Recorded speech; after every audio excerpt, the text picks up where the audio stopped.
Good morning, and welcome to week 2. The hardy, slightly wet. Thank you very much for making it out in the rain. Our series is Zionism, A-Zionism, and Anti Zionism. So last week, we started out by talking about the roots of different kinds of Zionism biblically, trying to show where they come from within our tradition. And we talked about religious Zionism of different varieties. So we had religious Zionism, meaning religious Zionism, one who seeks to fulfill the religion by coming back to the land of Israel. We also talked about those who believe that being back in Israel brings one closer to God, or might bring the Messiah closer. We talked about types of Zionism that are not religion-focused as well. We had cultural Zionism, the idea that the Jews in their land are able to develop their creativity and their national personality by being there. We talked about political Zionism, the idea of creating a state, whether in terms of a state which would keep Jews safe, or whether in terms of a state where we could fulfill an ideological vision of a better community built around the ideals that are found biblically. Right? All this sounds familiar, I hope? Right? Well, if you weren't here and it sounds familiar, great. I wanted to just bring one more element to that. One more element of this political Zionism. I mentioned it briefly last week, but I didn't bring the sources for it. I wanted to show it to you in text. And that is Menachem Begin's embrace of this idea of political Zionism, of Zionism in which the ideals of the Bible could be brought to bear to create a state which, in his mind, would be just and would be fair and would take care of its citizens and would fulfill the classic vision of who the Jews are meant to be. Now, they've shrunk the aisle in between here, so it's going to be harder for me to walk back and forth talk show style. So I hope people in the back don't mind. But if you take a look at the sheets, and again, for anyone who doesn't have, there are more by the hot water.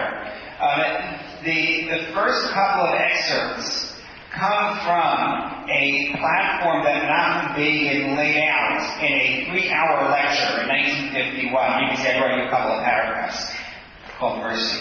But he highlighted the platform he believed in for his Beirut political party. Beirut meaning freedom. Right, meaning freedom. So he has 3 key elements in his platform. One is the idea of individual freedom. Second, the idea of the supremacy of law. And when he says supremacy of law, what he means is not only there are laws and we need police in order to enforce them. What he means is that everybody is subject to the law.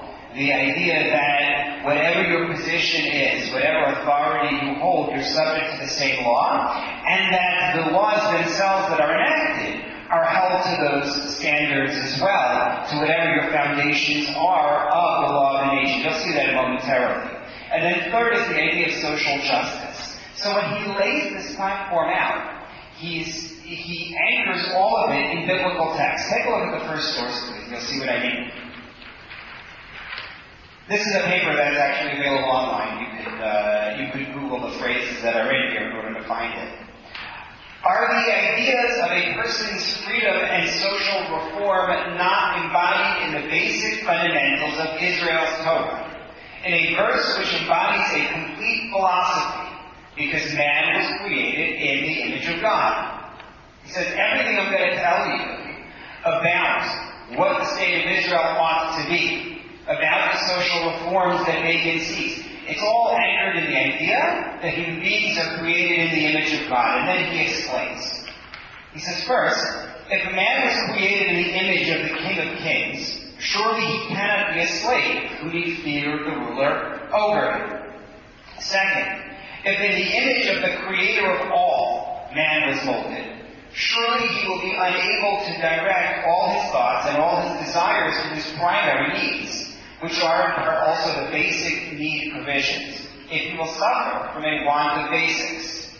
In this verse, you will even find the aspiration for equality. There is no going down or bringing down, but a constant rising or bringing up. Inasmuch as man, every man, is created in his image, Tell me, when he says that last sentence, there is no going down or bringing down, but a constant rising or bringing up. You know what he's fighting against?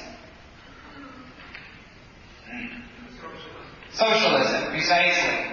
It's Begin versus Ben-Gurion. It's Beirut versus the Labor Party. In Begin's mind, socialism operates on a principle that you take those who have achieved and who have accomplished and you bring them down in order to make everybody equal. That's how Begin understands it. And so he says, I don't believe in that.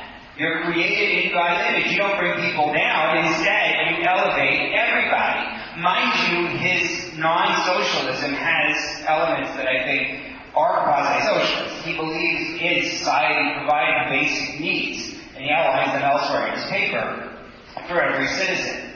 But he says, the commandment, you will love your fellow man as yourself. The rule, man lives not by bread alone, which are both biblical texts. Are they not marvelous expressions of the aspiration for social reform, to abolish suffering and want?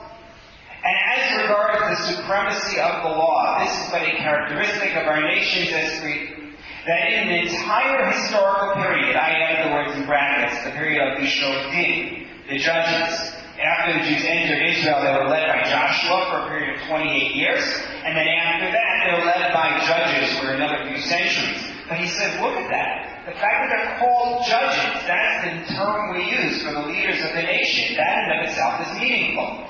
He said, the nation's leaders and rescuers have been awarded the crown of, quote, judge of all things.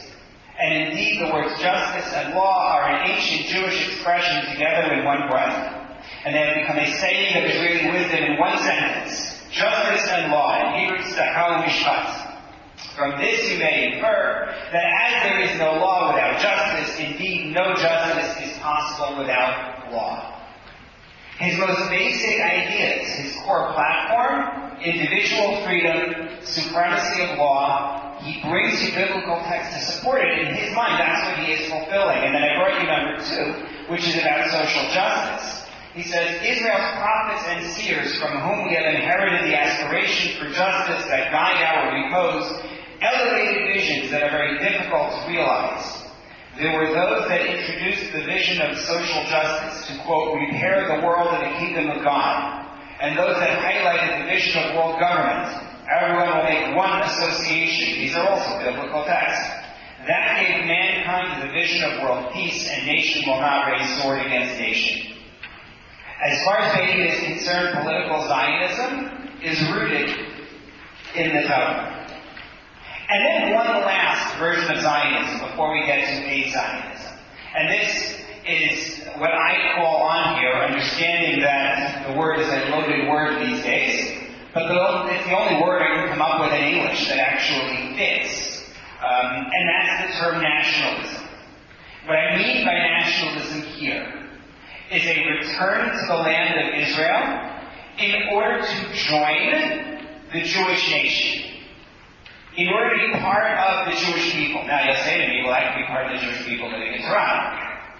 I can be part of the Jewish people living in Brooklyn. I can be part of the Jewish people living in France, as long as Jews are living in France. I can be part of the Jewish people wherever I am. You said no. Why not? Me? Yes. Because of the connection of the Jew and the land. The land does not work without the Jews doesn't work without the land. So, it's an important point that the land doesn't work without the Jew, and the Jew doesn't work without the land, as she said. But that isn't what makes me part of the nation. In other words, it may be true that I can't be complete without being in the land. But why is it that some might argue that I can't be part of the Jewish people without being in the land of Israel? What's that about? We're going to see it soon, but I don't want anybody to be ahead. Sorry? Diaspora. So? No. Diaspora is a fine Greek word meaning those who are scattered. It indeed applies to us. It applies to Galut.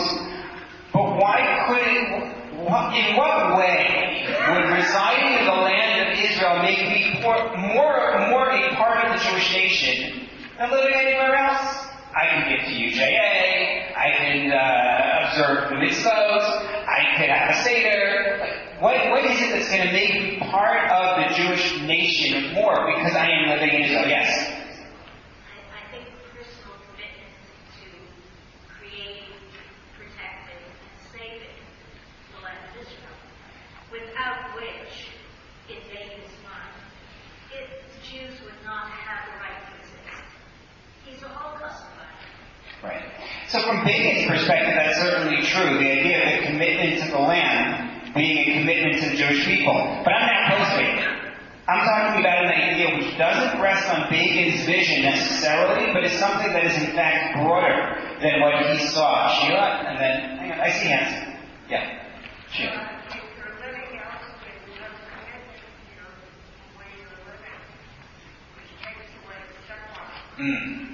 So there's an issue of mixed loyalties, right? When you're living elsewhere, you are loyal, you can be loyal to the Jewish people, but you have an added loyalty, sort of a reverse of the usual dual loyalty allegation. Yes? Jewish sovereignty. Yeah, Jewish sovereignty. So, you're living in a land that is ruled by Jews, that is according to Israel, to the Jewish people, that is the whole package. So if you're in a country that is ruled by Jews, there's, as you say, the complete package there. But I would argue that a nationalist view doesn't even require that the land be ruled by Jews in order to feel like you're part of the Jewish people. There's something else missing that no one has said yet. Diana.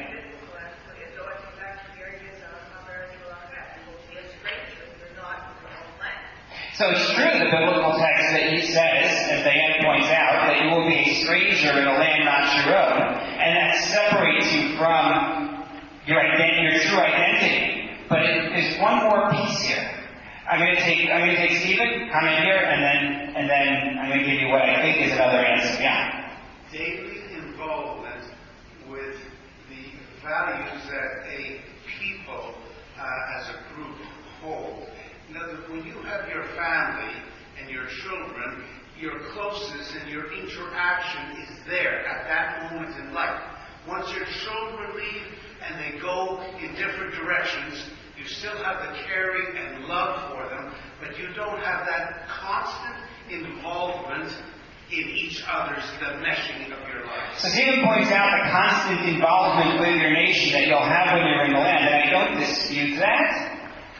But there's another element, because you could do the same thing if the Jews were to relocate to Uganda. Right? Then you'd have to live in Uganda, and you'd be part of a nation there. Yes? I'm not going to answer that, but I think for any nation, if you're living in the Torah land, you're part of the ongoing formation of that nation. If you're outside, you might be part of the cultural group. You're benefiting from what's gone before, but you're not contributing to the future. The same as if you were living with the main body of your people. So you added a phrase there that I think is really important, and that is contributing to the future. Contributing to the future has a lot of different meanings, but I'm going to take it in a particular direction here, because what people in general have talked about, and it's not wrong, is a lateral axis. In terms of who I am associated with today, the population I serve today, the people with whom I identify and live today. But the Jewish people don't work that way. We have another axis, and that's through time. I don't know that other nations, certainly other countries, but I don't even know that other nations look at it in quite the same way. Take a look, please, on your sheet, source number 3, at what I think is a fairly good statement of it. Rabbi Lichtenstein grew up in the United States, made Aliyah to Israel in, I think it was 1971, and became the head of a yeshiva called Yeshivat HaRetzion, also known as KosherT. But look at this description. He says, in the course of my initial visit to Israel during the summer of 1962, I went to visit Morid Rabbi Yisrael Zatzal, who prior to his Aliyah often spent the summer at pension ranch in Jerusalem. After approaching me gently for having left my wife in the United States, and those who read Yiddish will read the Yiddish, I left it in, he began to question me regarding my impressions. particularly about what has struck my notice especially. As at that stage I focused upon the Torah world in Israel, I noted a number of phenomena which had struck me favorably as compared to the American scene. Widespread popular Talmud Torah study. The interaction of the Torah and general communities in the implementation of KosherT Mishpat. KosherT Mishpat is the area of Jewish law that deals with business. Every reply was rebutted, with a comment that its subject could have been found in Eastern Europe as well, and so was neither endemic nor unique to Eretz Israel. When he sensed that I had exhausted my material, he pressed on, inquiring as to what indeed was special about my visit. And when it became clear that I could at best only respond feebly, the Rosh Yeshiva opened with a volley of sources and data, the description of Eretz Israel as Eretz Asher Hashem Elokecha Daresh Otah, a land that Hashem your God cares for, or as that to which Moses and Aaron had been barred access, which was now open to us, all trumpeting forth the sacral, metaphysical, and historical uniqueness of the land, and all causing me to realize in a flash that I had missed the boat entirely. The point that he makes in this essay is, it's not stated exactly as clearly as I thought in the quote that I brought, but part of it is the idea that there's a historical element here. The Jew is connected to every Jew who has ever lived in that land, and to every Jew who ever will live in that land. Being in your national birthplace, when it is a nation that so closely identifies with historical events, with us nothing is ever dead and buried, so to speak. Nothing is ever gone. We view events of the past as part of our cultural identity today. And so when you're living in the land of Israel, and this is the view that I call nationalist Zionism, you become part of a nation that is not just the Jews who are living there now, but it's all those who lived there in the past. And if you take a look at number 4, this is a quote from a video in which Rabbi Lichtenstein talked about why it was that he went to Yeshivat HaRetzion, specifically in Israel. And he said, it is, of course, first and foremost, an institution of Torah learning at a high level, located in the foothills of Hebron on one side, Jerusalem on the other. And the very thought that here one stands engaged in the intensive study of Torah, within the very context that the Avot, the patriarchs, followed on the one hand, or that led of old to Jerusalem on the other, is a source to me of continuing inspiration. It isn't just about what they're studying, it's where they're studying it. This is the idea that the Jew living in Israel is actually joining a nation. He has more, Lichtenstein has much more to say about it. But I'm going to skip him on this in order to bring you source number 5. Source number 5 goes back to Bacon, because he does have a statement that is like this as well within that platform. He says, Israel's historical desires from the day of its exile from its land have found expression in the prayer, renew our days as of old. Right? Indeed, the prayer enfolds within it 2 national aspirations: liberation of the homeland and concentration of the nation again on its land. Of course, making it independent, the 2 historic aspirations of our people who have fashioned its character from generation to generation are, in fact, one aspiration. Liberation of the land and bringing the nation back, they're one and the same. Concentration of the nation is not possible without liberation of the homeland. And every stage of liberation of the homeland would be impossible without some stage of concentration of the nation on its land. You need to bring the Jews back in order to have the land, and you have to have the land in order to bring the Jews back. The movement that carries both these aspirations, which are, quote, the common elements in national consciousness over its classes, diasporas, and generations, is the national movement in Israel. In addition, only a movement that carries both these aspirations in their entirety is a national movement. Any Jewish movement that has become estranged or is estranged from one of them, estrangement from one of the aspirations is inexorably an estrangement from gold. It's not a national movement. Whatever Zionist phraseology he has it may. And he's taking another dig at Ben Gurion there. Because what he's saying is, If you believe in trading land for peace, in Begin's mind, keep in mind that, 25 years later, he would, of course, sign the Sinai Accords. But at this stage, what he says is, if you believe in giving up part of the land, you're not Zionist. It's not a national movement. You need the entire thing, and you need the entire Jewish people. And without it, it's incomplete and it's not true to its nation. That's Begin's argument.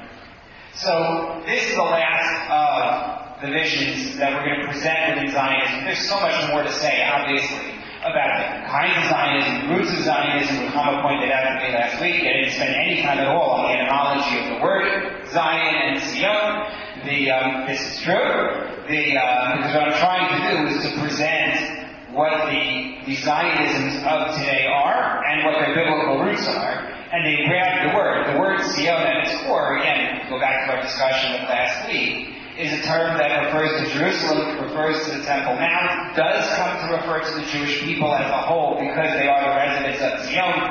Rachel and I agree to disagree about whether the word Zion can refer to the entire land of Israel. But now I want to take you in a different direction. I want to talk about A-Zionism.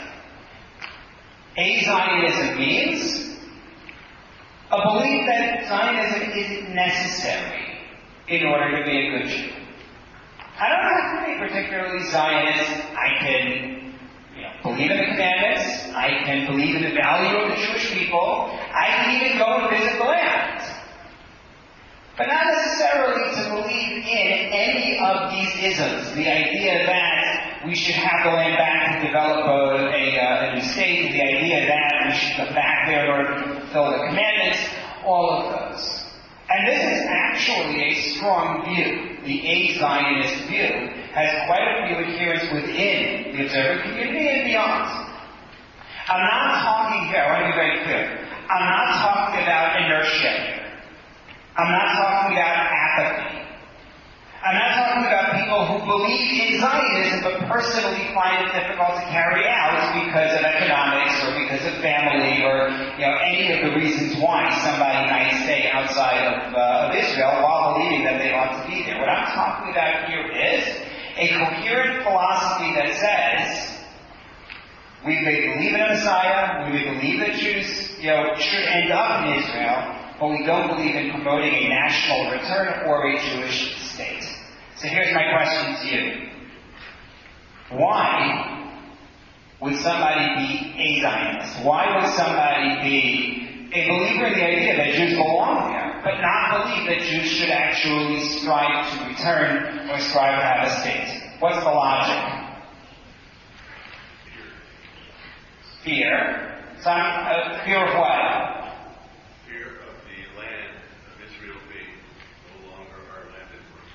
What does that mean?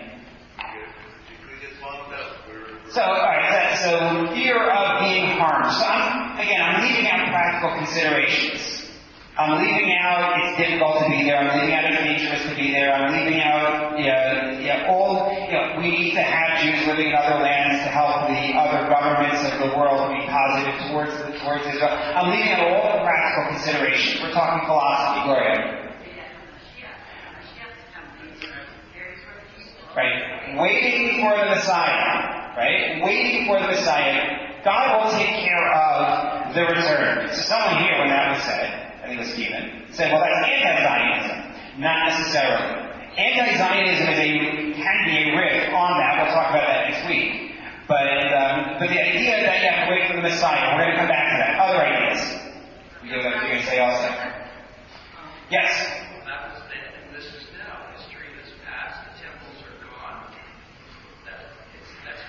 Right. That was then, this is now, we don't believe in it anymore. So that's an even broader idea than I was going to go into, because that to me is just a rejection. In other words, this is, it's not a belief of Jews belong back there. It's not a belief that there should be a Messiah one day. This was a case in our history, and the world has moved on, and we should as well. But A-Zionism, and you're right, that is an A-Zionist view. But I think you can even find it among those who embrace the value today. But just say, we shouldn't be the drivers of it. I'm going to give you 4 different ideas. 1 practical and 3 religious that promote A-Zionism. We'll see how many of the four we get to today. Whatever we don't, that's what next week we pay for. The first one is practical, but not practical like afraid that we're going to get bombed or fear that the Jews can never make a go of it. That's not what I'm talking about. I'm talking about a fear of false messianism. You name a false messiah in Jewish history without looking at the ones that are listed on the sheet. Shabtai Tzvi, he's famous, 17th century. Okay. Who else? 2,000 years ago, right? Formation of Christianity. That was a big one. Bar Kokhba, also from Roman times. About 15, 20 years ago, I started looking at the false messiah topic and started doing some reading. I never realized just how many false messiahs we have had, great and small. People with, not just like, some guy in a town somewhere with a sandwich board, but people who have had hundreds and thousands at times of followers.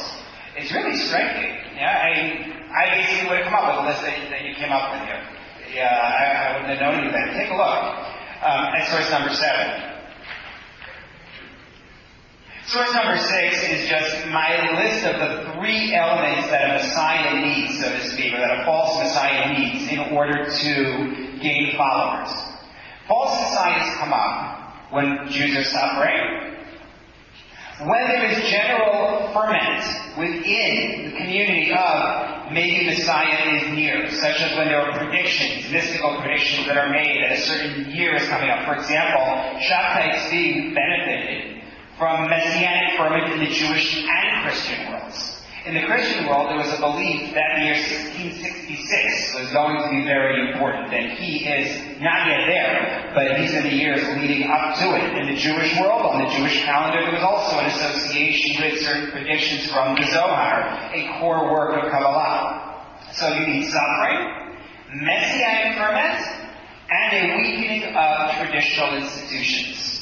Those who would normally have been the arbiters of, is this authentic or is it not, lose the faith of the people or lose their power, that opens the door for a false Messiah. So in the Roman era, right, you have suffering under the Romans.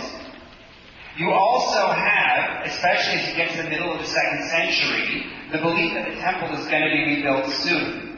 What's the length of time between the first and second temples? So the classic count was 70 years.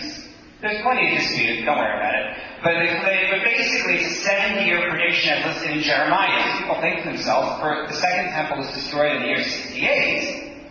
So as you get to the 130s, everybody is thinking, okay, time for it to be rebuilt. Perfect timing for Bar Kokhba, whose revolt happens then. Bar Kokhba being the warrior who was backed by some of the leading Jewish sages of his day, including Rabbi Akiva, and who led really the last meaningful revolt against the Roman Empire until the fortress in Bezer was destroyed. But it's not just Bar Kokhba. There's a fellow named Judas. The last 20 years or so of the Second Temple, he was killed by the forces of a Roman governor. You move forward in time. The 5th century, Common Era, Moses of Crete. In the 5th century, there's a passage in the Talmud in Sanhedrin which leads to the belief that Mashiach, the Messiah, is going to arrive in either the year 440 or the year 471. And he takes advantage of that. In the year 448, he announces he's going to bring the Jews of Crete out of their diaspora to Jerusalem. He claims to be a reincarnation of Moses, and he leads them to the sea. And of course, the sea isn't going anywhere. But you remember the Midrash about what the Jews did at the sea when they were leaving Egypt? What happens? No, the fellow named Nahshon ben Aminadab goes marching into the sea to lead them. That's what they did. But the sea didn't split. And so a whole bunch of them died. And then they said, I guess he's not the Messiah. It sounds almost comical today, but it wasn't very funny then. When you jump to the period of the Crusades, You find more. A fellow by the name of Moses Aldari is a Moroccan teacher, gains a large following. He is convinced that the Messiah is going to come and free the Jews from the oppression of the Muslims in that region. The Muslims used to attack them on their way to the Crusades. Jews of Ashkenazi descent are not familiar with this side of the Crusades. I grew up hearing all about the Ashkenazi side of it, which was the Christians on their way to Jerusalem would attack the Jewish communities. But the Muslims are doing the same thing. So this fellow proclaims the date of Pesach, the year 1127, as the date when he will be revealed as the Messiah, and Jews made all sorts of preparations, they sold their businesses, the whole bit. And of course it didn't come to pass. There was a Babylonian fellow in Iraq in the middle of the 12th century. His name is David Elroy. He was known to be, according to his family history, a descendant of King David. Claimed that he was the Messiah. Performed some miracles that made a great impression. Of course, miracles to one, magician, to another. But he starts a rebellion against the Sultan, saying the time has come and God's armies are going to join forces with the troops of Israel. And he sends a letter to the Jews of Baghdad saying, wait on the roofs of your houses. Angels are going to come pick you up and fly you to Jerusalem. And of course, that doesn't happen, and they're waiting. And David's father-in-law accepts a bribe from the Sultan and kills him. Kills this Messiah. Then, of course, in further Jewish history, yes, you have Shabtai Tzvi in the 17th century, you have Jacob Frank in the 18th century, and you move to the 20th century in the Lubavitcher Rebbe. No, in all seriousness. Not that he ever claimed this for himself, but a whole lot of his followers thought that he was the Messiah and did not stop when he was dead.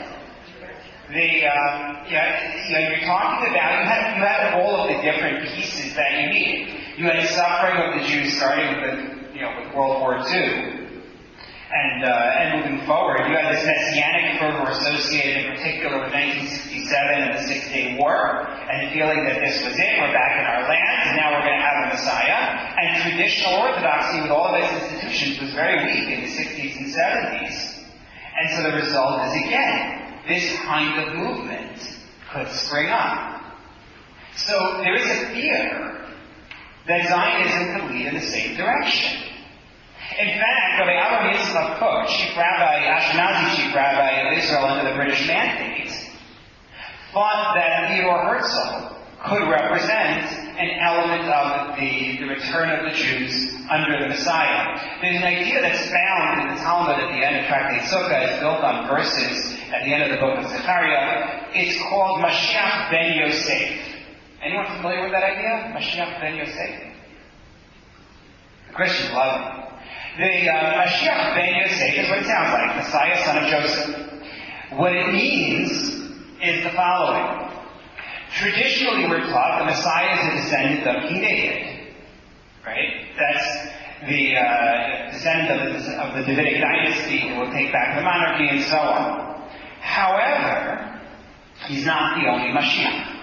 There is the idea of Mashiach, son of Joseph, meaning not son of a man named Joseph, but maybe from the tribe of Joseph.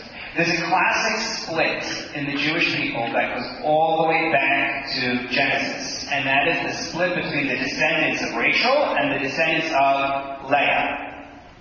David is from Leah's side, from Judah, Leah's fourth son. On the other hand, Joseph is, of course, from Rachel. He's Rachel's firstborn. And that split manifests many times over the generations. And there is an idea that the first Messiah will be from Joseph's line, and he will lead the Jews to come back to the land, and then he will be killed. He'll fall in battle. And then after that will come Mashiach ben David, the full Messiah, who will lead the Jews the rest of the way.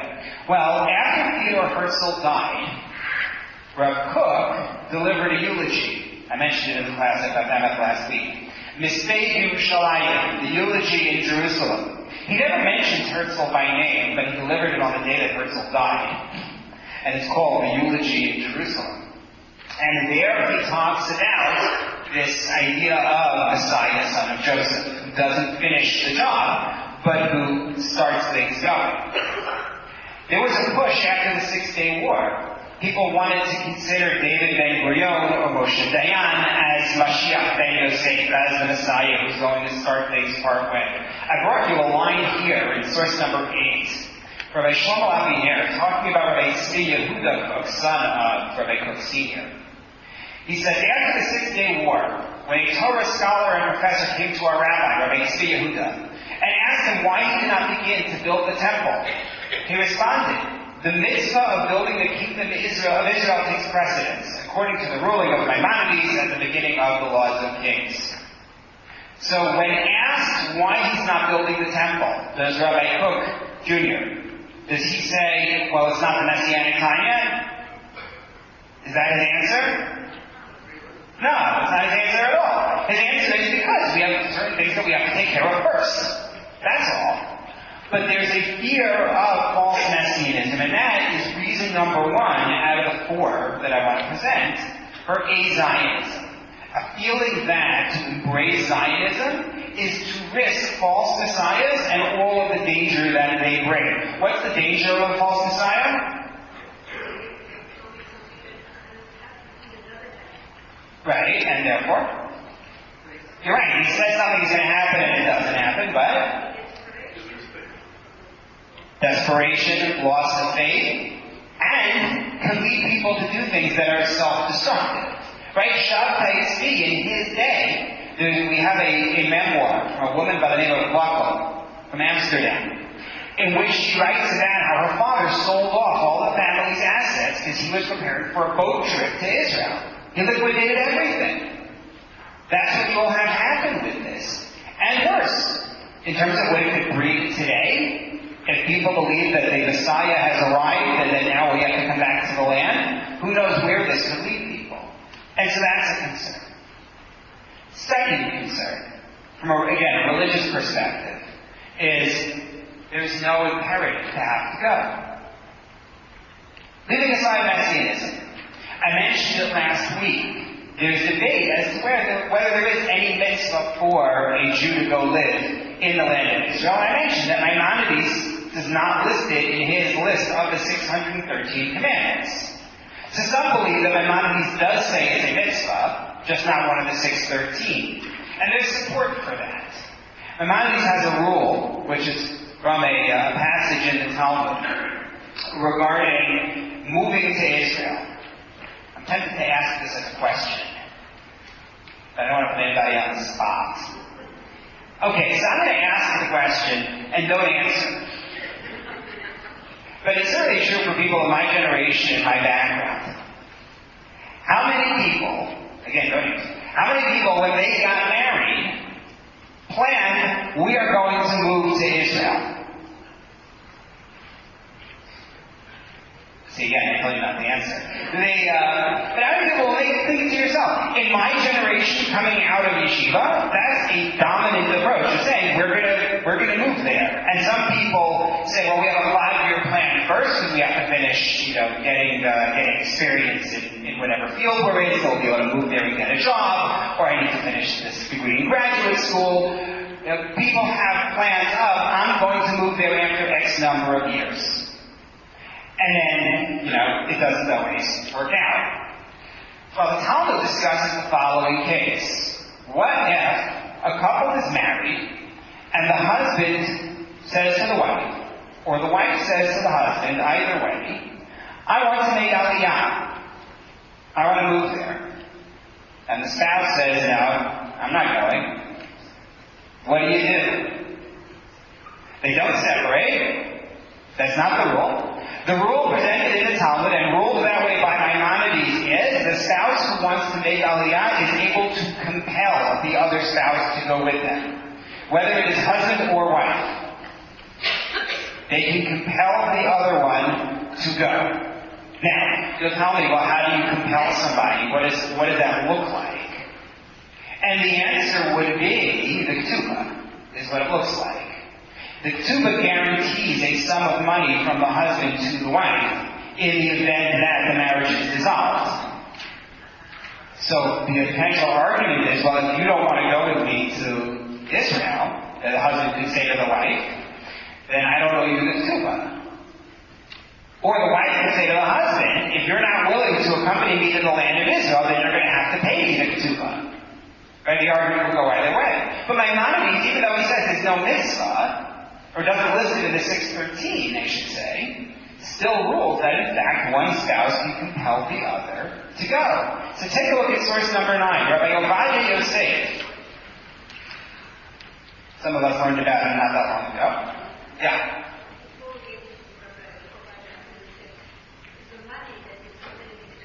Yeah. No. The question that was asked was, the money that's written in the ketubah could be worth almost nothing at some point in time. So the general principle is that it's not so, because people don't live long enough for something to become devalued like that.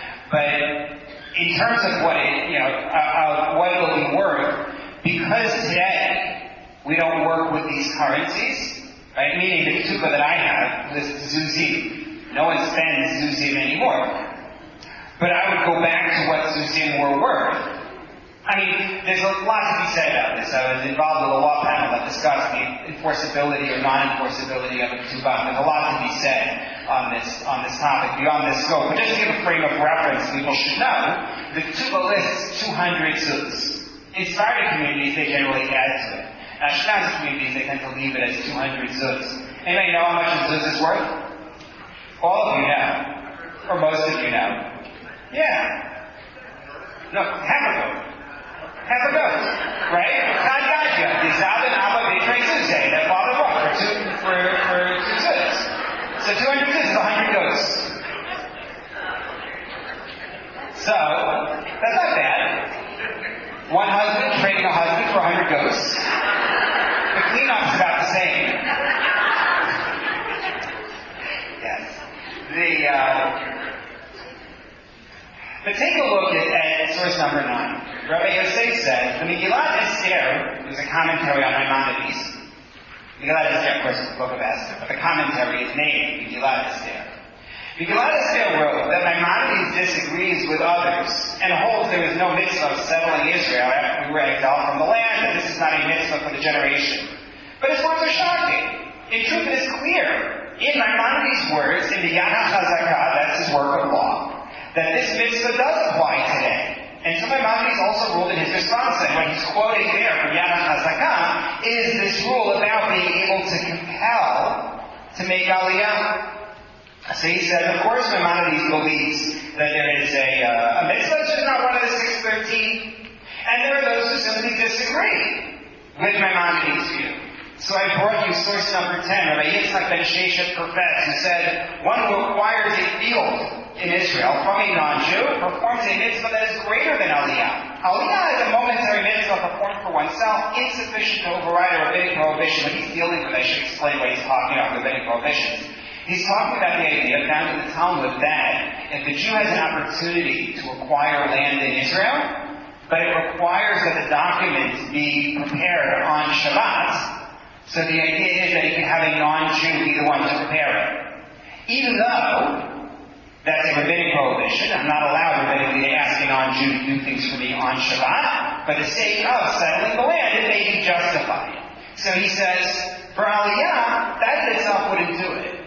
But living in Israel is not a momentary mitzvah, but a mitzvah which endures eternally. And it's a mitzvah and benefit for all Israel, so that sacred land will not sink in the hands of the impure. He argues, of course, it's a mitzvah to live in the land of Israel, and he's not interested in Maimonides' idea. There are other ideas, which I brought you here on the sheet. I'm not going to spend time on them, but I wanted you to be able to see it, so you can look at it yourself at some point. Those who talk about it as being a very valuable thing to do, even if it's not necessarily a mitzvah. Those who call it a meta mitzvah, it's broader than an individual mitzvah. There's separate value of living there for the sanctity of Israel.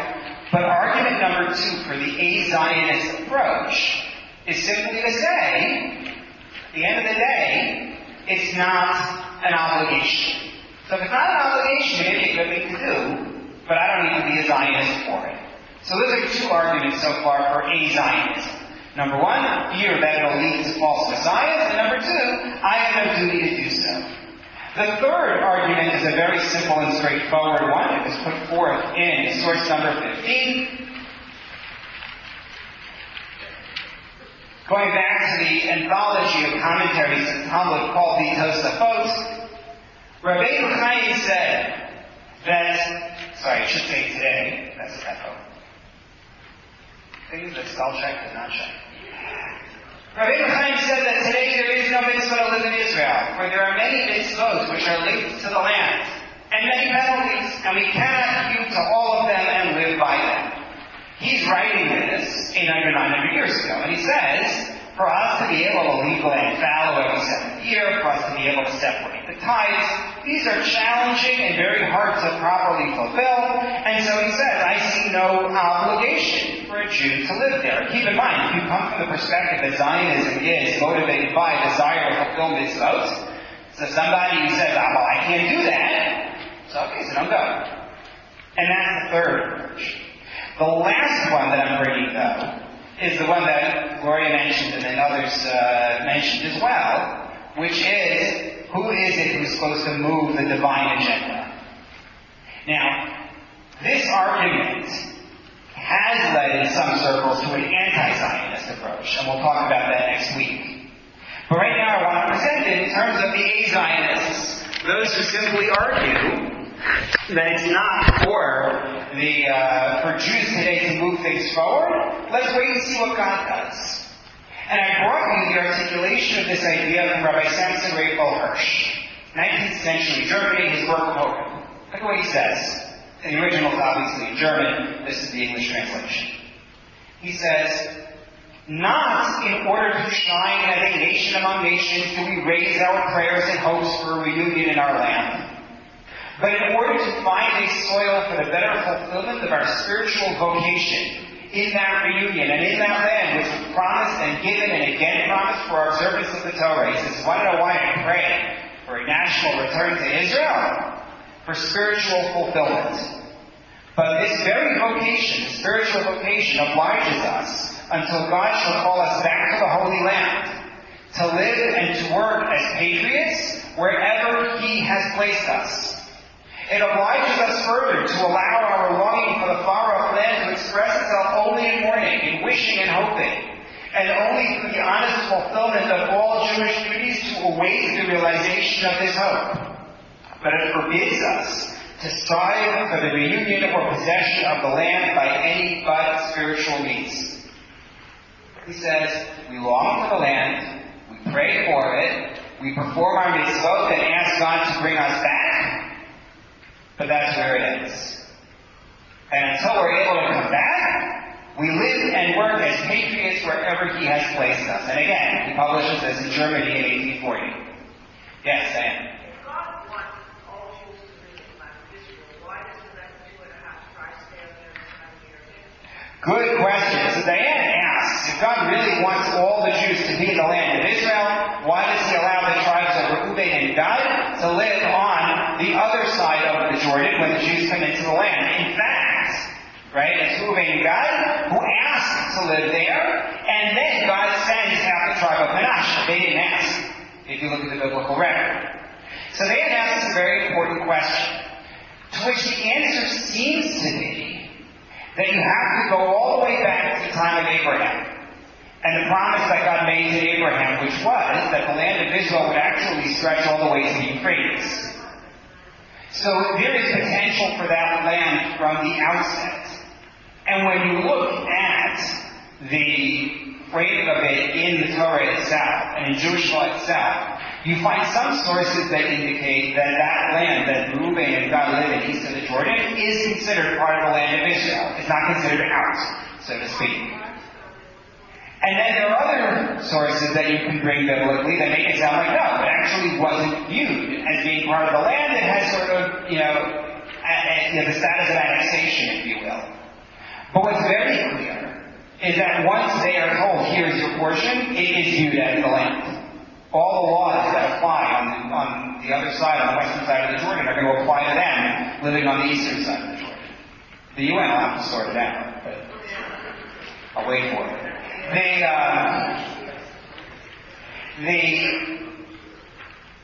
But this idea that Rabbi Hirsch proposes here is the idea that We are not meant to make it happen. We are meant to pray for God to make it happen. Now, towards the end, he actually moves into what could be called an anti-Zionist stance, right? Where he said, really, we're just supposed to do this spiritually. We're going to have to talk about that more.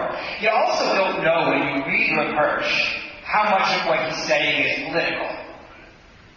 Meaning, there's a great fear in the 19th century of being seen as other, of not being seen as loyal to your country.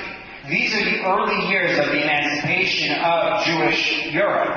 And emancipation comes always with a demand that the Jews swear fealty to the government of the land. Napoleon assembles his assembly of Jewish notables a few decades before this and asks them the question: if you were fighting in the French army and you were fighting against the British and you saw somebody you could identify as a British Jew on the other side, would you fire at him? Right? That's the question that he puts to the Jews, and the wrong answer is going to mean you will not be emancipated, you will be stuck in your ghetto, you will not be able to participate in society at best. So he's writing in an environment in which saying we actually don't want to stay in this land is loaded in some way dangerous. And that's something that you have to keep in mind as you read what he wrote. But in general, the idea that Jews are not meant to move this forward, it's a very old idea. The idea that history is moved by God and not by human beings is a very old idea. Take a look, please, at source number 17 on your sheet. This is one passage of many. The prophet Zechariah. God promises that he will be a wall of fire for the Jews, surrounding them. This is taken as an understanding that God is going to build the third temple and that he will make the wall as a wall of fire around us. He is the protector. He is the builder. There's a lot of debate rabbinically about whether that means that human beings are involved in construction of the temple at all. There's biblical evidence that the Messiah is something that is given to us, not something that we create. Take a look at source number 18. Shir HaShirim, the Song of Songs, is meant to present the love between God and the Jewish people as though it were a love between human beings. And 3 times in Song of Songs you find a variation on the following verse in source number 18. God says, Hishbati etchem benot Yerushalayim. I have made you swear, daughters of Jerusalem. In ta'iru v'in ta'aru eta ahava ad shekafas, lest you awaken and lest you arouse the love when you desire it. In other words, God says, it's not your timetable. It's not for you to decide it's time for the Messiah. I don't want you to do it. He said, I made you swear. It's very strong language saying that. But that's the language that's used. Another example of this, prediction of Jeremiah in source number 19. For so says God regarding the vessels that remain in the house of God and in the house of the king of Judah in Jerusalem. These are the last years of the first temple. They, the vessels, will be brought to Babylon, and there they will remain until the day I remember them, says God. And I will bring them up and return them to this site. It's not for you. God said, I'll take care of it. Until then, stay in Babylon. That's the argument. And that was, in fact, one more passage, sorry. Source number 20 from the book of Isaiah, chapter 44. This is a classic. Thus said the Lord your Redeemer, who formed you in the womb. It is I, the Lord, who made everything, who alone stretched out the heavens and unaided spread out the earth, who annulled the omens of diviners and made fools of the augurs, who turned sages back and made nonsense of their knowledge, but confirmed the word of my servant and fulfilled the prediction of my messengers. It is I who say of Jerusalem, it shall be inhabited, and of the towns of Judah they shall be rebuilt, and I will restore the ruined places. I who said to the deep, be dry, and I will dry up your floods. I am the same who says of Cyrus, he is my shepherd. He shall fulfill all my purposes. He shall say of Jerusalem, she shall be rebuilt, and to the temple you shall be founded again.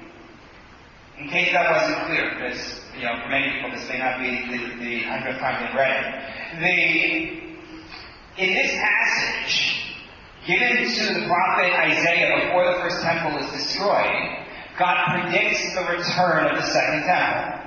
And not only that, he names the Persian king who's going to defeat the Babylonians and bring us back. This is why historians have a really hard time with the book of Isaiah. Because Isaiah is speaking to Jews who have never met any Persians, who have yet to be conquered by the Babylonians. And he says to them, yes, you will be in exile, and you're going to come back, and the one who's going to bring you back is going to be a king named Cyrus, who, by the way, hasn't been born yet. He was Cyrus II, so maybe Cyrus I was born. But that's the promise. And look at the wording of the promise. It's filled with the first person. I am the one who does this. I am the one who will do this. I am the one who's going to tell Cyrus what to do. Thus says the Lord to Cyrus, his anointed one, whose right hand he has grasped, treading down nations before him, ungirding the loins of kings, opening doors before him, letting no gate stay shut.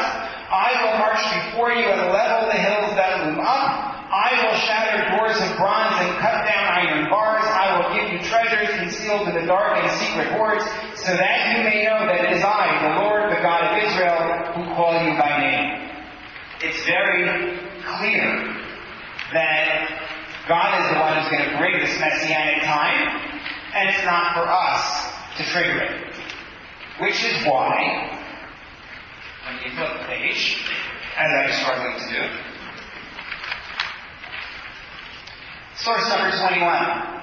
A sage by the name of Rabbi Abba wants to make Aliyah. You're going back in this story to the end of the 3rd century, maybe beginning of the 4th. He lives in Babylon. Rabbi Abba wants to make Aliyah. His mentor is Rabbi Yehuda. Rabbi Yehuda does not believe that one should go back. He believes that it's for God to do. So Rabbi Abba does what Jews have always done in such circumstances, which is avoid the rabbi. Right? Perfect time. That's what he does in such circumstances. Rabbi Abba avoided Rabbi Yehuda because he wanted to send to Israel. Rabbi Yehuda had ruled that one is not supposed to go. So he said, all right, fine, I just won't tell him.